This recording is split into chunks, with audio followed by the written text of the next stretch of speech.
आपका स्वागत है एसएस फीलिंग शेयर चैनल में, एक जगह जहां आप उत्साह, मार्गदर्शन और आध्यात्मिक खुराक पा सकते हैं। हमारा चैनल ब्रह्मांड के रहस्यों और दिव्य ज्ञान को खोजने के लिए समर्पित है।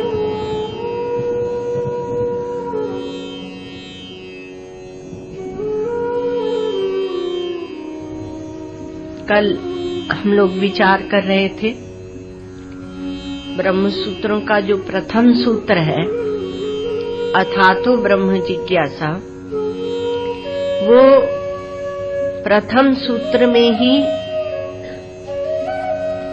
ये शास्त्र का अधिकारी कौन है, विषय कौन है, क्या है, प्रयोजन क्या है, ये सब इसमें बताया गया। इसलिए ये अथातो ब्रह्म जिज्ञासा, क्योंकि यदि हम जानते ही नहीं कि इसमें किसका प्रवेश है, हम अधिकारी हैं या नहीं, तो कैसे विचार करेंगे। और अंतिम सूत्र है अनावृत्ति शब्दार्थ, अर्थात इसके पश्चात फिर पुनः चक्र में नहीं घूमना पड़ता, भ्रमण नहीं होता, भ्रांति की निवृत्ति होती है। इसमें एक बात ये विचार की थी कि कर्तव्यता जो होती है वह इच्छा में नहीं होती। जिज्ञासा शब्द का अर्थ ज्ञान की इच्छा, ऊपर से तो ऐसे ही लगता है। तो जो जिज्ञासा इच्छा होती है उसमें कर्तव्यता नहीं होती, किंतु कर्म या विचार में कर्तव्यता होती है। हमारे यहाँ जो मीमांसा है, विचार है, शास्त्रों का विचार है, वो बड़ा स्पष्ट है, गंभीर है। आपको सर्वत्र संगति लगेगी यदि आप परंपरा से श्रवण करेंगे तो कहा कि इच्छा जो होती है वह हो जाती तब पता चलता है। तो कहे ऐसी इच्छा हुई ही क्यों, तो इसलिए उसका विचार करना पड़ता है बुद्धि से, और इंद्रियों से उसके अनुसार कर्म करते। तो कर्तव्यता दो वस्तु में होगी, एक धर्म में और एक ब्रह्म विचार में। इसलिए अथातो धर्म जिज्ञासा पूर्व मीमांसा शास्त्र का सूत्र है, और यहाँ उत्तर मीमांसा या वेदांत शास्त्र का है अथातो ब्रह्म जिज्ञासा। तो अतः इसके अनंतर अब यह होना चाहिए। तो जिज्ञासा से यहाँ उपलक्षित होता है कि इच्छा नहीं होती, किंतु विचारः कर्तव्य। तो विचार करना चाहिए। अब विचार क्यों करना चाहिए, तो का दुख होता है महाराज संसार में, और दुख होता है तो कल जैसे दृष्टांत दिया था कि किसी की मृत्यु से दुख नहीं होता, पर वह यदि हमारा संबंधी है तब हमें दुख होता है। तो संबंध हमने कहाँ बनाया, अंदर बनाया। बहुत बार बाहर से संबंध दिखते, अंदर कुछ भी नहीं होता, तब दुख नहीं होगा। और बहुत बार क्या होता है कि बाहर से नहीं दिखता पर अंदर से संबंध होता है, तो वहाँ दुख होता है। तो दुख का उद्भव यद्यपि अंदर प्रतीत होता है, किंतु दुख उथली वस्तु है। कितने दिन दुख रहता है, थोड़े दिन में आप उसको भूल जाते हैं, वह सहज नहीं, वो आया और गया। किंतु सुख का उद्भव अंदर है और वह गहरे तक रहता है, सुषुप्ति में भी रहता है, गहरी नींद में भी रहता है। सुखमस्य आत्मनो रूपम, श्रीमद् भागवत में कहा कि सुख क्योंकि आत्मा का रूप है, इसलिए वह गहराई तक आपके जीवन में प्रविष्ट रहता है। इसलिए सब सुख चाहते हैं, प्राणी मात्र सुख चाहते हैं। तो यह आपके अंदर है सुख। तो दुख और सुख की ऐसा विचार किया, और इसलिए जो हम सुख चाहते हैं वो आनंद की मीमांसा बाद में आएगी, वह सुख हमारे अंदर ही है, अर्थात बाहर ढूंढने की आवश्यकता नहीं। अब कहा कि उसी ब्रह्म को जो आनंद स्वरूप है, सुख स्वरूप है, अथातो धर्म जिज्ञासा से हम अपने कर्म को नियंत्रित करते हैं। और अथातो ब्रह्म जिज्ञासा, अथ इसके अनंतर अब, क्योंकि अतो हेतु अर्थ होता है, हेतु कारण बताता है, इस कारण से अब ब्रह्म की जिज्ञासा होगी। तो धर्म की जिज्ञासा से हमने धर्म का पालन किया, और जब ब्रह्म की जिज्ञासा है तो वहाँ ब्रह्म विचार कर्तव्य है। और ब्रह्म विचार श्रवण मनन निधिध्यासन, इसको ब्रह्म विचार कहते हैं। तो ब्रह्म में क्या है, तो कहा ये सृष्टि का दृश्य का विचार करेंगे कि नहीं, कि केवल अंतः देश में है वैसे ही। तो शास्त्र ने बताया कि ब्रह्म ही इस सृष्टि का बीज है, कारण है। तो अब बीजत्व तो बता दिया, कल इसकी भी चर्चा हम लोग कर चुके हैं, बीजत्व तो बता दिया। लेकिन यह ऐसा बीज है, ब्रह्म का जो बीजत्व है, यह ऐसा बीजत्व है कि बीज और वृक्ष की जो परंपरा चलती है वो परंपरा ही समाप्त हो जाती है।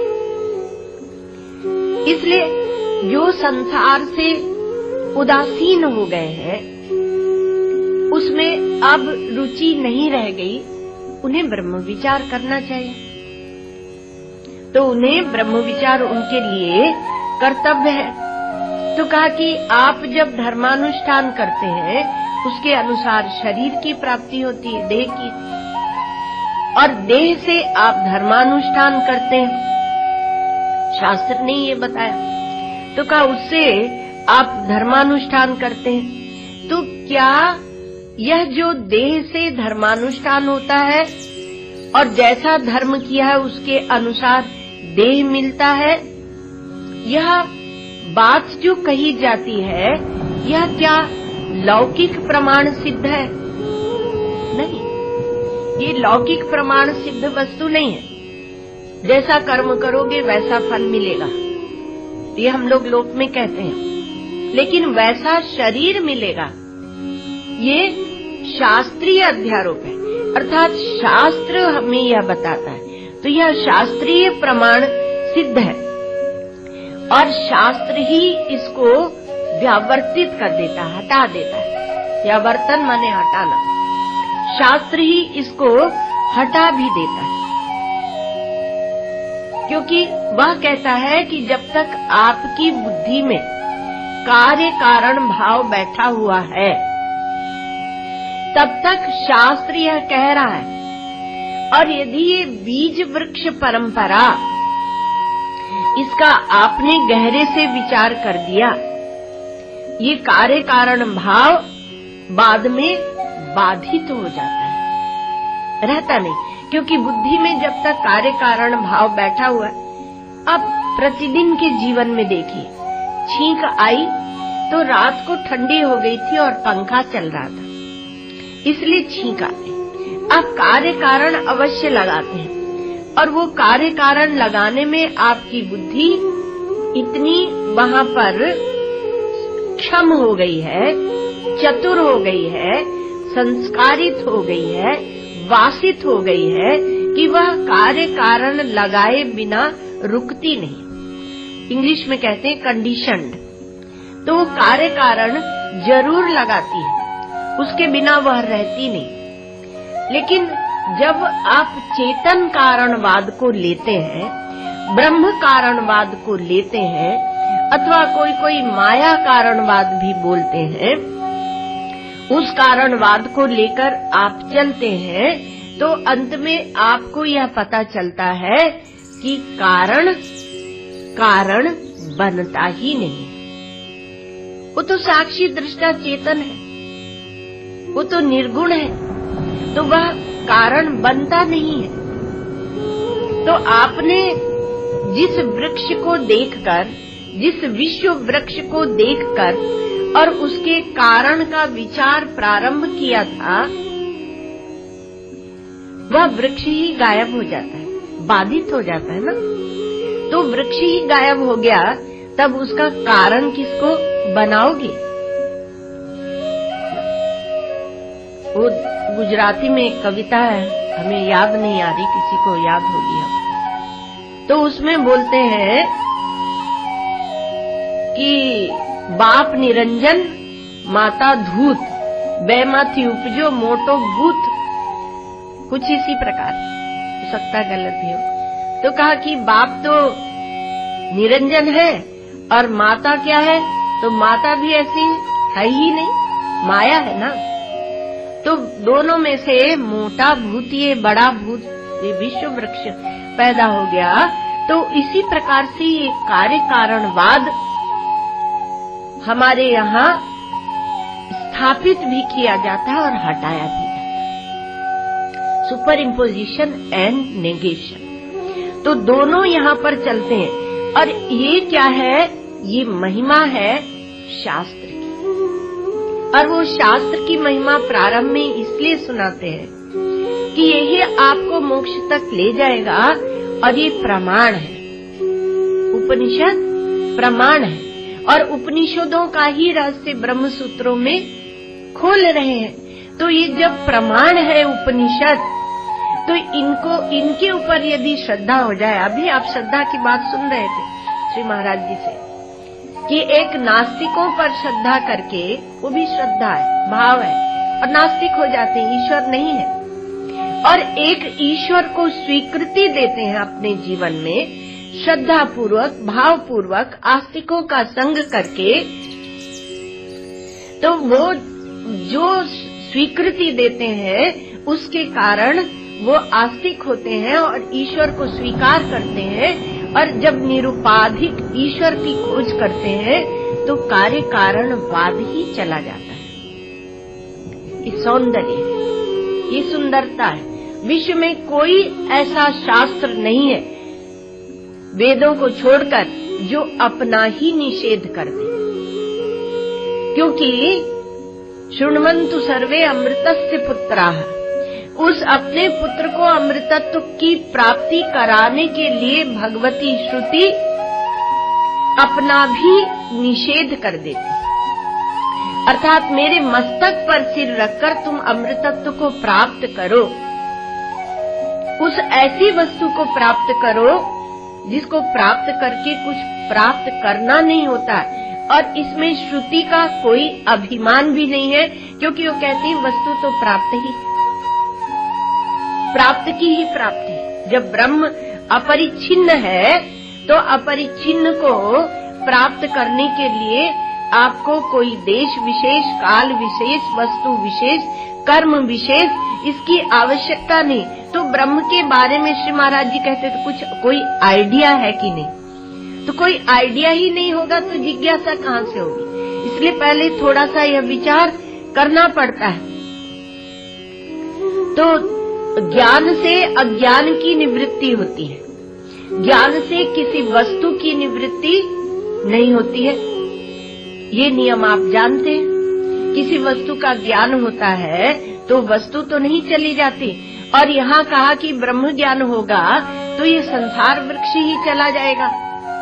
अर्थात आपको दिखता रहेगा, आप इसमें कर्म करते रहेंगे, भोग भोगते रहेंगे, लेकिन आपका जो कर्तापना है, भोक्तापना है, जो जीवत्व है, जो इसमें भ्रांतियां हैं, भ्रम है, वो बाधित हो जाएंगे। तो वो जो जीवत्व आपका, वो भ्रम, भ्रांतियां, वो बाधित करने की सामर्थ्य होनी चाहिए, तब उसे ब्रह्म ज्ञान कहेंगे। तो ज्ञान से अज्ञान की निवृत्ति होती है। यदि किसी चीज की निवृत्ति होती है तो समझो कि वह चीज पहले से थी ही नहीं, केवल भ्रम के कारण ये हम उसमें अपना व्यवहार चला रहे थे, वह झूठी थी। जो झूठा है वह तो छूटेगा। तो जो झूठी वस्तु थी तो वह उस झूठी के झूठे पने को दिखा देता, वो तब भी कुछ बनाता बिगाड़ता नहीं। ये ब्रह्म ज्ञान की ऐसी महिमा है ज्ञान की। तो वह झूठी चीज हो तो ज्ञान से मिट जाएगी, अर्थात वह अज्ञान से सिद्ध थी। तो जो अज्ञान से सिद्ध है वह वस्तु ज्ञान से निवृत्त हो जाएगी। ये बात है। तो अब ये अथातो ब्रह्म जिज्ञासा, अथ शब्द जो है वह प्रारंभ, मंगल, आनंतर्य, अर्थांतरोपक्रम और भगवान का एक नाम, इतने अर्थों में शास्त्रों में प्रयुक्त होता है। अर्थात क्या है? अब प्रारंभ करते हैं। आप सुनते थे अथ श्री महाभारत कथा, तो उसमें क्या है? प्रारंभ। अब प्रारंभ करते हैं। फिर मंगल है, मंगलवाचक है अथ, तो उच्चारण करने से ही मंगल तो हो जाता है। फिर आनंतर्य, इसके अनंतर, अर्थांतरोपक्रम और भगवान का एक नाम है अथ, इसलिए मंगल है। जब अथ आप बोलते हैं, भगवान वेदव्यास ने तो अथ कह के प्रारंभ किया, लेकिन भगवान शंकराचार्य ने तो वो भी नहीं किया, कोई मंगल ही नहीं बोला। वो तो युष्मद् अस्मत् प्रत्यय गोचर्यो प्रारंभ कर दिया, कोई मंगलाचरण नहीं है यहाँ। ऐसा उनका यहाँ पर प्रखर विवेक है भगवान शंकराचार्य, कि उनको अन्य कुछ दिख ही नहीं रहा, किसको देखकर वो मंगल करें। तो दूसरा बात हो गई। तो अथ शब्द ओंकारश्च अथ शब्दश्च द्वावेतौ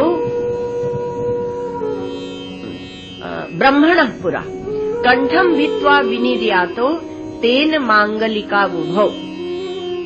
ओंकार शब्द और अथ शब्द, पहले ब्रह्मा जी के मुख से ये दो ही शब्द निकले। ब्रह्मणः पुरा कंठम भित्वा, उनके कंठ को भेद कर और बाहर निकले।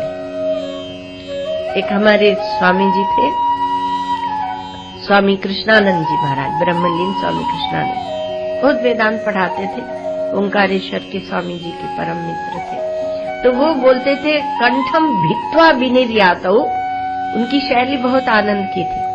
तो बोलते गले को फाड़ कर निकल आया ब्रह्मा जी के गले को फाड़, देखो यहाँ पर भित्वा लिखा है, इससे गले को फाड़ कर भेद कर निकल आया। तो वो ये दोनों शब्द इसलिए मंगलवाचक है। तो ये मंगल के वाचक होते हैं ओंकार और अथ शब्द। तो अथ तो मंगल के वाचक है, तो उच्चारण करने से ही हो गया। तो यहाँ पर जो अथ शब्द है, तो उसको इसके अनंतर के अर्थ में लेते हैं कि इसके अनंतर ब्रह्म को जानने की इच्छा होती है। तो ये जो अथ शब्द है, यह अधिकारित्व को छूता है। अभी किसी ने कहा था साधन चतुष्टय की बात आप करना, हमने कहा आज उसी के बाद। तो ये अधिकारित्व को छूटा है। इसके अनंतर ब्रह्म को जानने की, अब अतः ब्रह्म को जानने की इच्छा होती है। तो इसके अनंतर साधन चतुष्टय संपन्न अधिकारी। तो इच्छा जो हो रही है वो किस स्थान में हो रही है, उस स्थान विशेष को छूता है। बहुत आनंद की बात है। आपको कर्म करने की इच्छा होती है, ठीक है, भोग भोगने की इच्छा होती है, वस्तुओं का संग्रह करने की इच्छा होती है, किसी से बदला लेने की इच्छा होती है, किसी को अपमानित करने की इच्छा होती है, बहुत सी इच्छा, क्या कहें। लेकिन इन सब इच्छाओं का आश्रय क्या है? अभिमान। कर्म इच्छा, भोग इच्छा, संग्रह इच्छा, सबका आश्रय है अभिमान। और यदि ब्रह्म विचार की इच्छा हो जाए, ब्रह्म की जिज्ञासा हो जाए, तो उसका आश्रय कौन बनेगा? क्या आपका ये परिच्छिन्न अभिमान बनेगा? जो कर्म भोग आदि की इच्छा रखता है, वही क्या आश्रय बनेगा? नहीं, वह आश्रय नहीं बन सकता, क्योंकि बहुत बड़ी वस्तु, एक अपरिच्छिन्न, अद्वितीय, अनंत वस्तु की इच्छा हो जाना, यह अपने आप में एक मायने रखता है।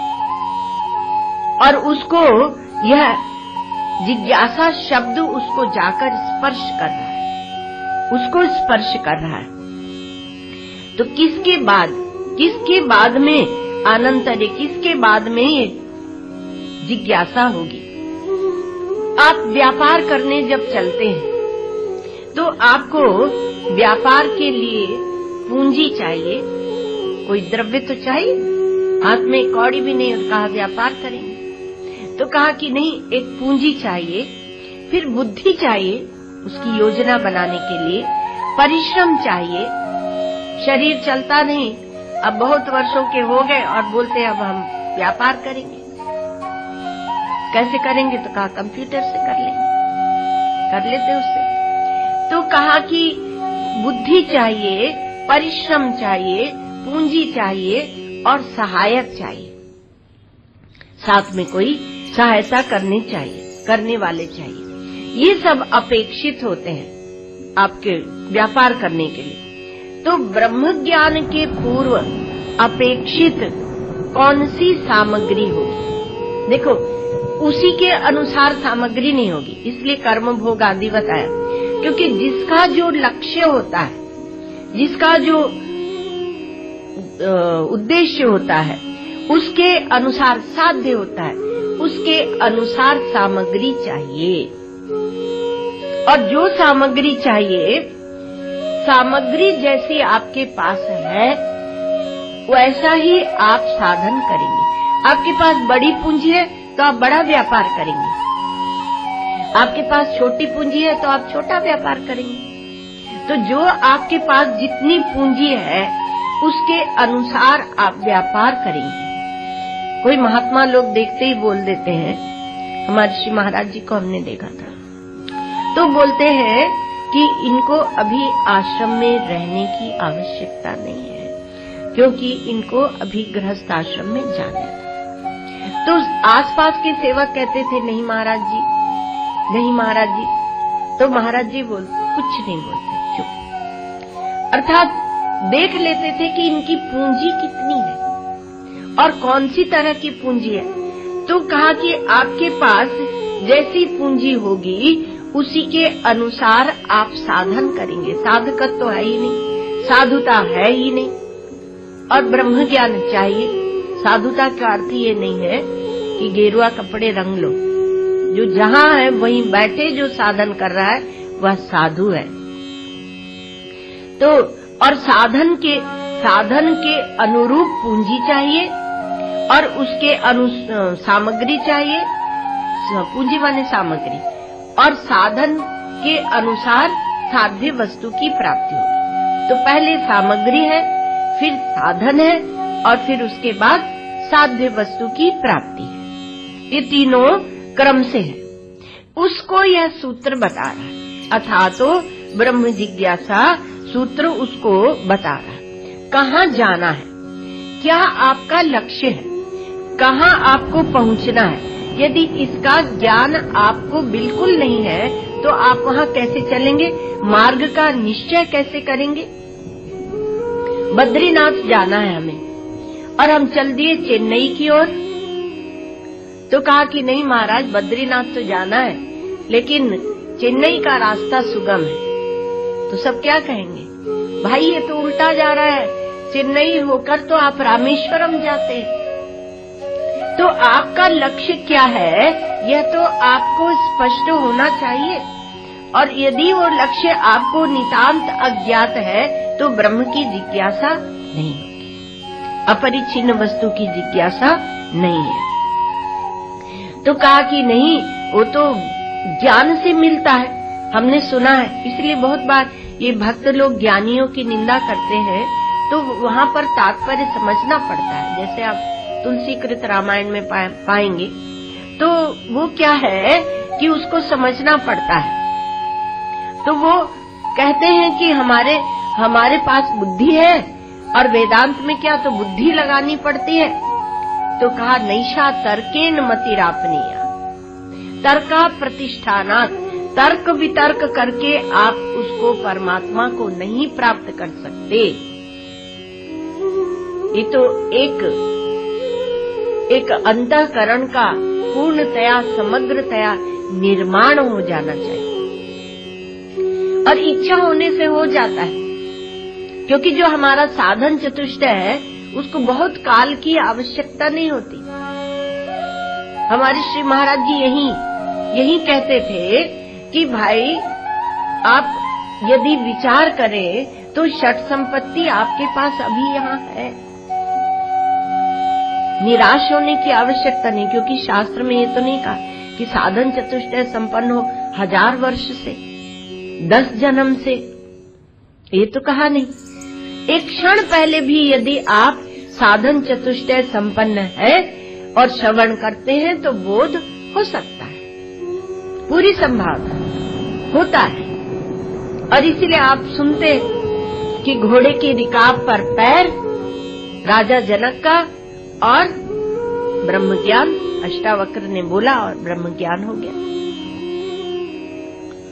तो साधन चतुष्टय संपन्न को यह ज्ञान होता है।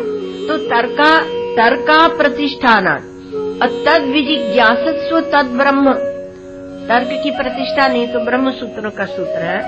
और मंत्र कहा मंत्र में कि उसकी जिज्ञासा करो, वह ब्रह्म है। तो जिसके बारे में जिज्ञासा करनी है तो उसका कुछ विचार हमें होना चाहिए। फिर श्रुतियां कहती हैं आत्मा वारे दृष्टव्य श्रोतव्यो मंतव्यो निधिध्यासितव्य, आत्मा को ही देखना चाहिए। और कैसे देखें तो कहा उसके बारे में आप श्रवण कीजिए, मनन कीजिए, निधिध्यासन कीजिए। ठीक श्रवण है तो मनन निधिध्यासन भी वही होता है, हिट करता है, वहीं पर मनन निधिध्यासन होता है। कथाओं में ऐसा बताते हैं, जैसे योग वासिष्ठ आदि में, कि पूरे दिन वशिष्ठ जी सुनाते हैं तो पूरी रात भगवान श्री राम उसका मनन निधिध्यासन करते हैं। लेकिन जब प्रश्न वही पूछते हैं तो मनन तो हो ही रहा है, प्रश्न पूछ रहे हैं तो मनन हो ही रहा है। तो कैसा श्रवण होना चाहिए? तो श्रुति ने कहा ये न अश्रुतम श्रुतम भवति, अमतम मतम भवति, अविज्ञातम विज्ञातम इति। ऐसा श्रवण होना चाहिए कि जिससे फिर कुछ भी सुनने के लिए शेष न रहे और कुछ मनन करने के लिए न रहे, और अविज्ञात कुछ नहीं रहे, विज्ञात हो जाए। विज्ञान शब्द का प्रयोग करती है भगवती श्रुति, अर्थात साक्षात अपरोक्ष। साक्षात अपरोक्ष जो अनुभव होता है उसी को ही विज्ञान कहते हैं। जिस विज्ञान के, जिस श्रवण के अनंतर, जिसको जानने के अपरोक्ष साक्षात्कार होने के अनंतर और कुछ जानना शेष नहीं रहता, यह विश्वास नहीं है, यह कल्पना नहीं है, यह भाव नहीं है, ये बताने के लिए विज्ञान शब्द का प्रयोग है। जीवन में उसका साक्षात अपरोक्ष होगा। जैसे प्रत्यक्ष में हम ये पुष्प को देख रहे हैं, उसी प्रकार से प्रत्यक्ष में उतना ही प्रत्यक्ष हम इस परमात्मा का, ये ब्रह्म तत्व का साक्षात्कार कर सकते हैं। और उपनिषद के ऋषि कहते हैं अयम आत्मा ब्रह्म। तो आप आत्मा को तो लिए फिरते हैं, तिजोरी में रखकर तो नहीं आते कि हम सत्संग के लिए गए, आत्मा को हमने तिजोरी में रख दिया। पहले कहानियों में आता था ना, तोते में अपने प्राण रख दिए दानव ने, है ना, वो भी एक समझ की बात है, समझ बढ़ाने के लिए बालकों की उस प्रकार की कहानियां होती थी। तो आप साक्षात अपरोक्ष होगा, उसके लिए विज्ञान शब्द कहा गया। और प्रत्यक्ष ही आप उसका अनुभव करेंगे, उसके बाद जानने को कुछ नहीं रहेगा।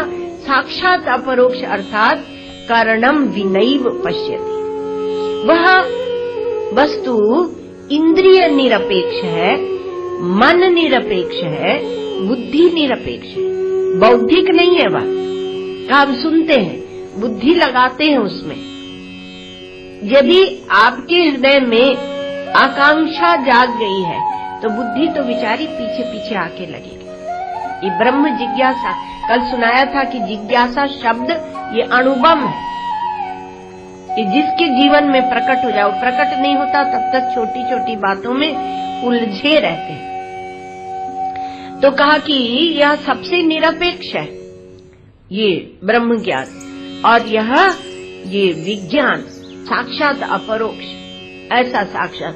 तो अब इसके लिए साधन संपत्ति चाहिए, इसके अनंतर अर्थात साधन संपत्ति संपन्न होकर, तो जहाँ चलो विचार करते हैं, बहुत सा धन होने से ब्रह्म ज्ञान होगा क्या?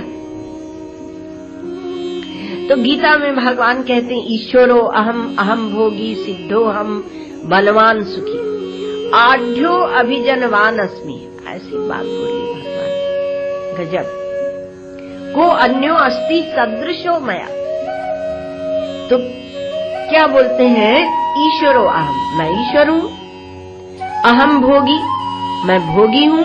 ईश्वर माने समर्थ हूँ, कुछ भी उलट पुलट कर सकता हूँ। वो उसको हमें ज्यादा समझाने की जरूरत नहीं।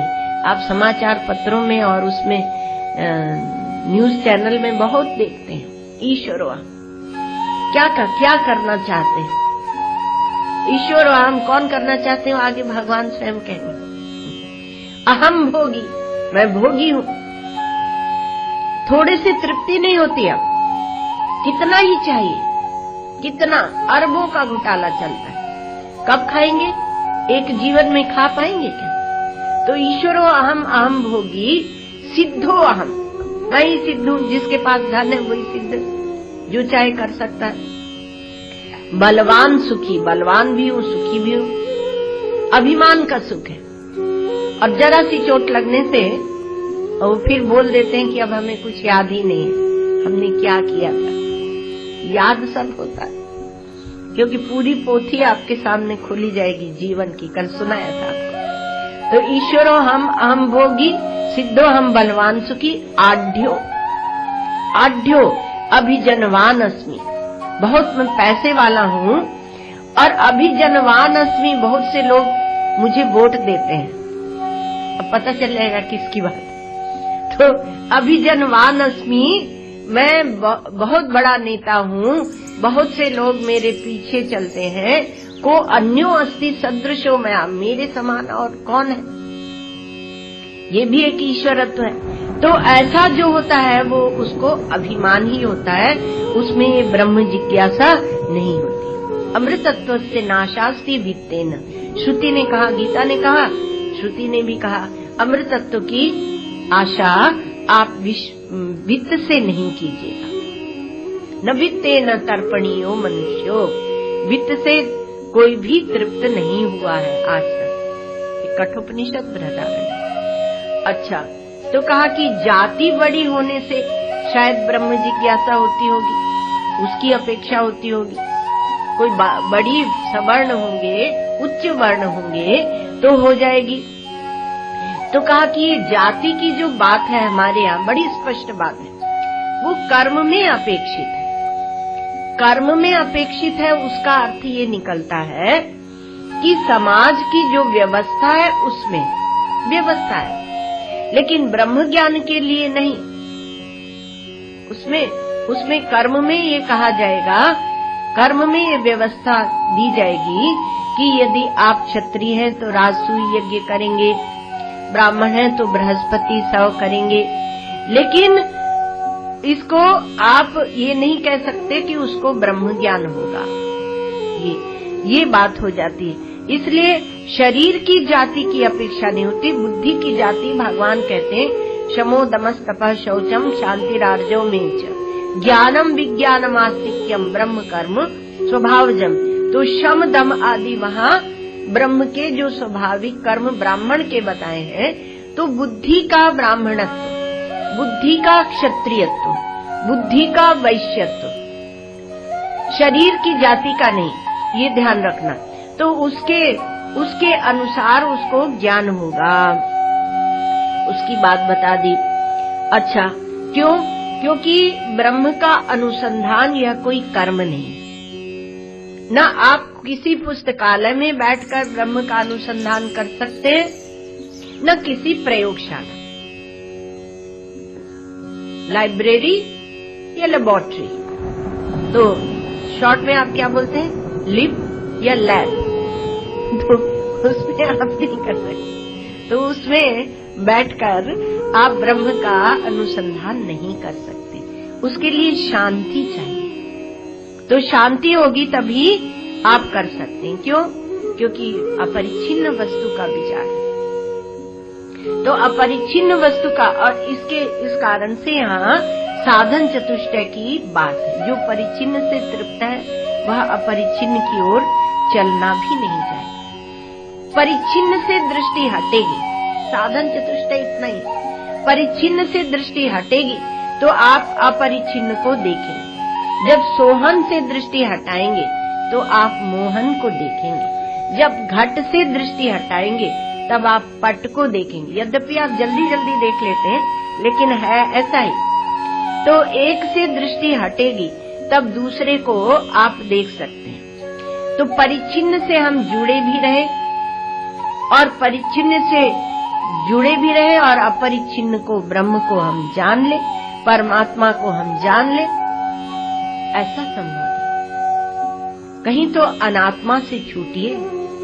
श्रीमद् भगवत गीता में बहुत प्रैक्टिकल बात ली गई। उसमें कहा कोई एक संकल्प तो छोड़ो,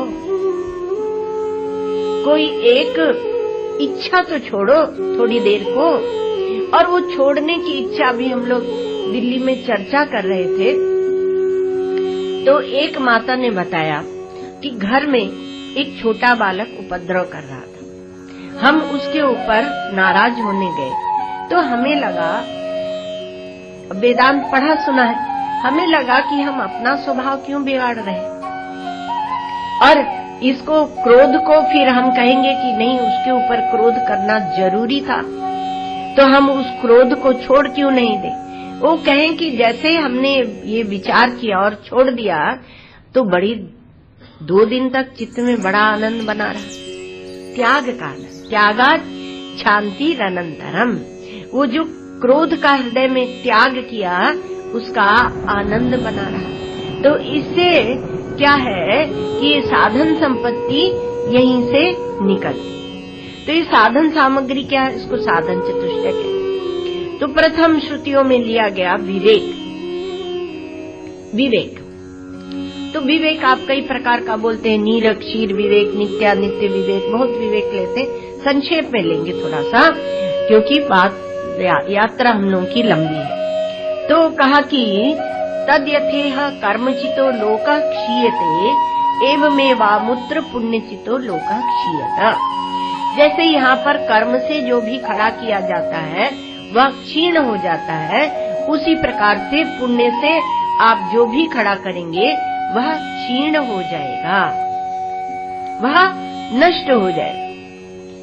तो एक विचारशील है, गंभीर विचारक है, वह परीक्ष्य लोकान कर्मचितात् ब्राह्मणो निर्वेदमायात् नास्ति अकृतः कृतेन।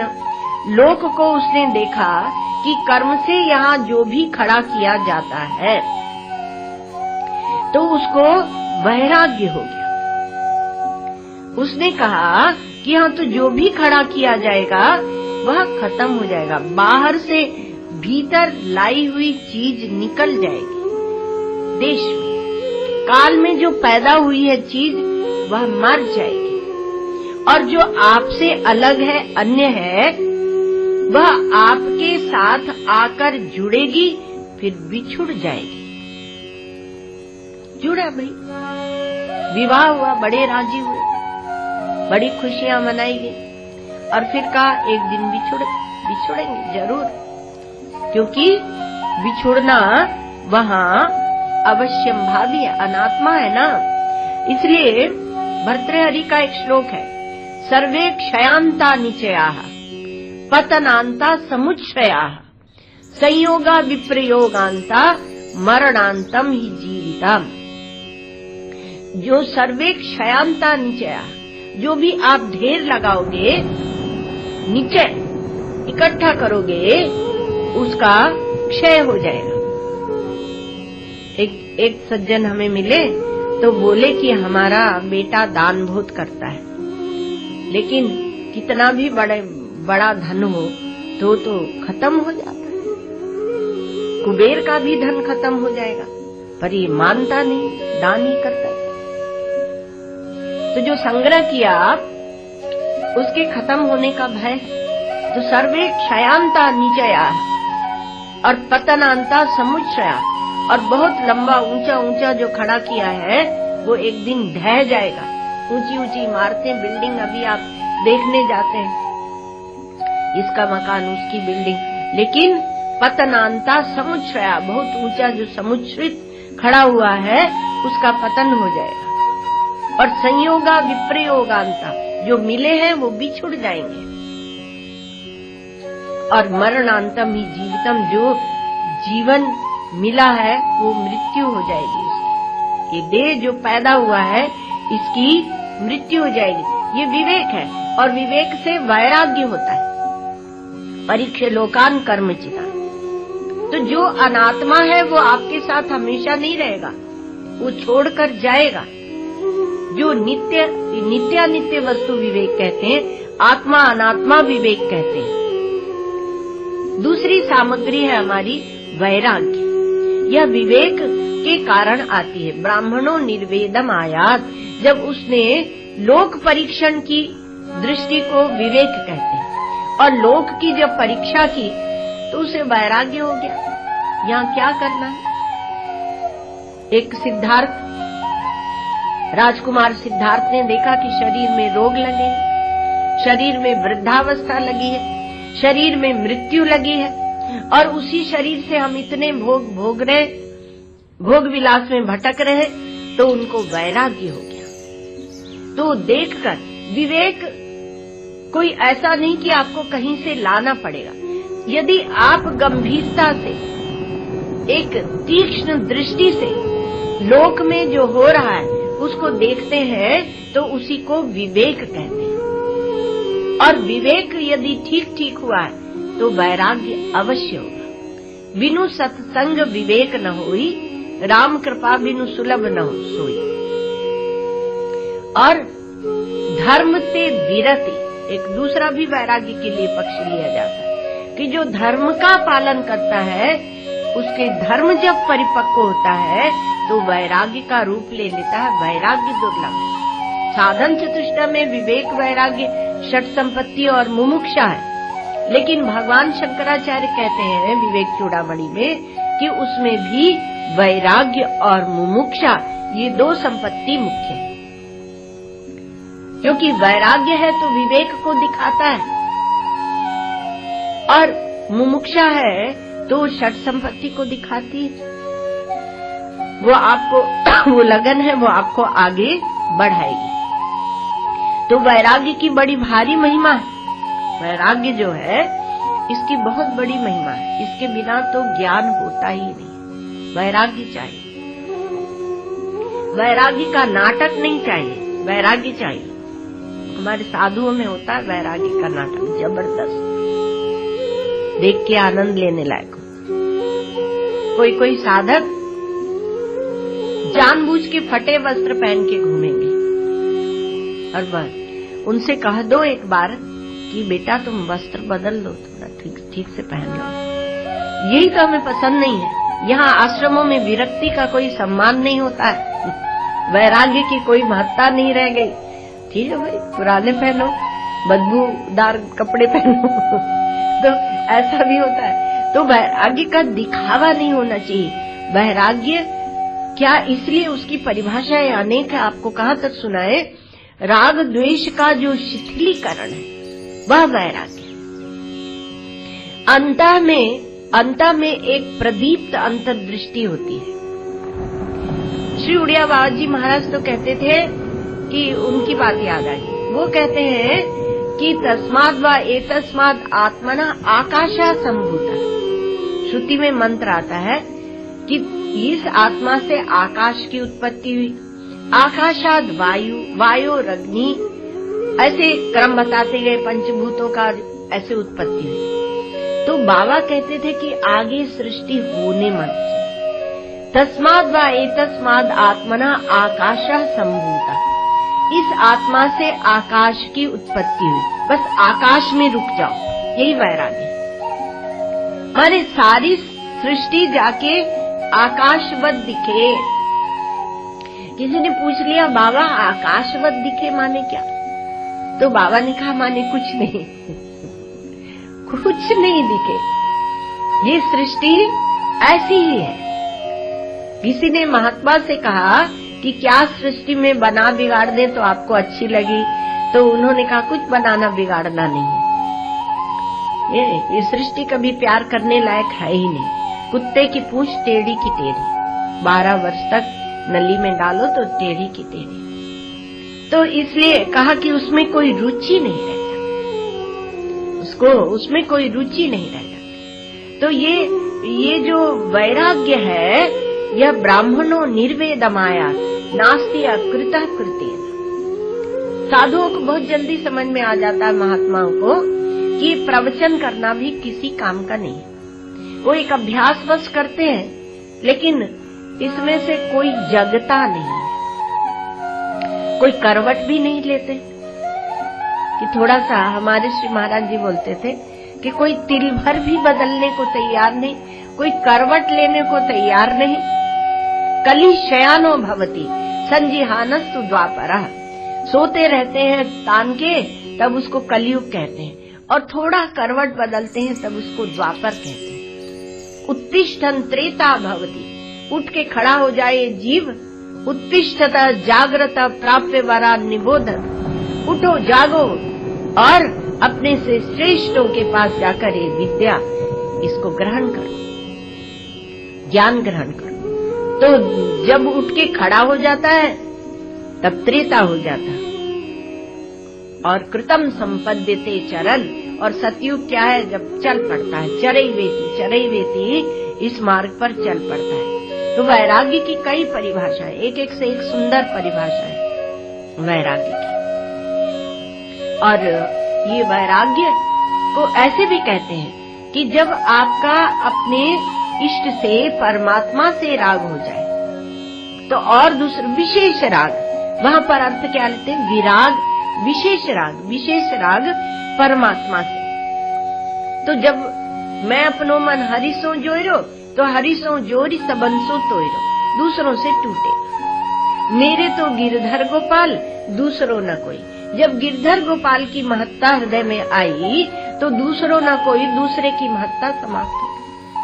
ये विवेक है, और फिर उससे परिपक्व होकर वैराग्य। अब षट संपत्ति, तो षट संपत्ति के लिए क्या मंत्र है?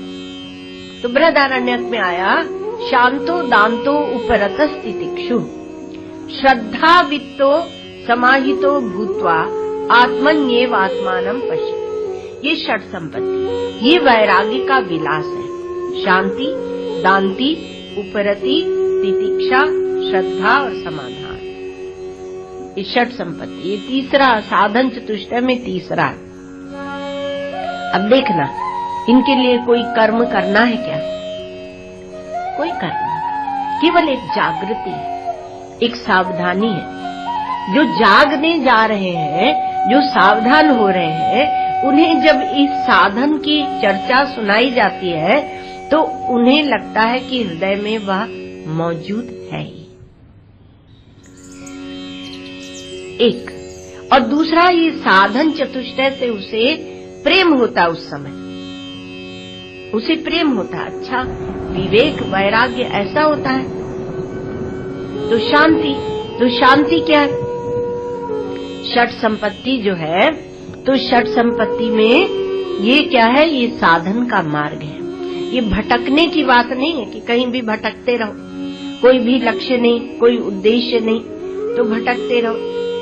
कैसे भटकते हैं? श्री महाराज जी यहाँ पर कहते हैं, यस्य कस्य तरोर मूलम येन केन चिदाहृतम यस्मिन कस्मिन प्रदातव्यम यद्वा तद्वा भविष्यति। एक वैद्य जी थे, दवाई देते थे। एक दूसरा आया चेला, तो बोला कि हम भी दवाई देना चाहते हैं। बोले दो ना, उसमें क्या बात है। तो कैसे देंगे? पहले रोग पूछ लो, फिर यस्य कस्य तरोर मूलम, जिस किसी वृक्ष की जड़, पौधे की जड़ खोद लाओ। और ये न के न चिरारतम, जिस किसी प्रकार से ले आओ, उखाड़ के ले आओ, काट के ले आओ, वो पूछता जाता है, प्रश्न उत्तर देते जाते हैं। और यस्मई कस्मी, कैसे कौन से रोगी को दूं, जिस किसी को भी दे दो तो क्या हो जाएगा, यद्वा तद्वा भविष्यति, जो होना हो जाएगा। तो इस प्रकार का ये मार्ग नहीं है, यहाँ आपको क्रमबद्ध चलना है। तो पहला आया शांति, उसको शम भी कहते हैं। समाधि साधन संपन्न, आप सुनते हो, समाधि, समाधि नहीं, समाधि नहीं, समाधि। शम, षट संपत्ति में शम पहले है, शम दम उपरति, शांति भी कहते हैं उसे। तो कहा कि शांति, चित्त में शांति बनी रहे, जो विकार आते हैं चित्त में वो नहीं आने चाहिए, अर्थात उनकी निवृत्ति होनी चाहिए। अब कहा कि महाराज हम तो गृहस्थ आश्रम में हैं, तो कुछ काम क्रोध तो होते हैं, तो उद्देश्य पूर्वक जो काम क्रोध होते हैं वो गृहस्थ आश्रम के लिए विहित है, अर्थात शास्त्र उनकी अनुमति दे देता है, निषिद्ध नहीं है। संतान परंपरा चलाने के लिए काम भी विहित है, क्योंकि वह धर्म के अनुसार है, तो धर्मानुष्ठान का उसमें पुट है।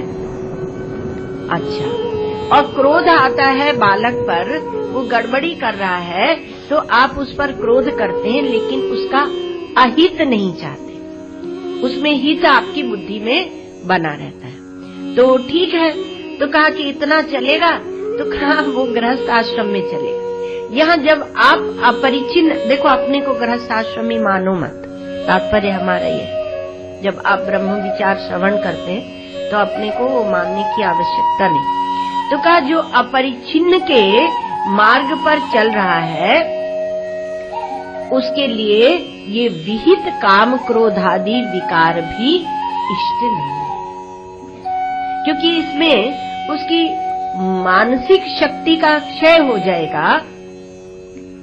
जब मानसिक शक्ति का क्षय हो जाएगा तो ब्रह्म विचार करेगा कैसे, इसलिए यह भी वहां पर वांछित नहीं है। तो दूसरी संपत्ति आई, कहा दांति या दम, अर्थात इंद्रियों का नियंत्रण। तो अधर्मानुसार जब इंद्रियां जाती हैं तो उसका नियंत्रण तो धर्म विधि ही कर देती है, लेकिन यहाँ जब ब्रह्म विचार के मार्ग पर हम आ गए तो धर्मानुसार जो दमन है इंद्रियों का वह भी छूट जाएगा, अर्थात उससे भी आप ऊपर उठ जाएंगे, क्योंकि यहाँ वैराग्य की परिपक्वता है।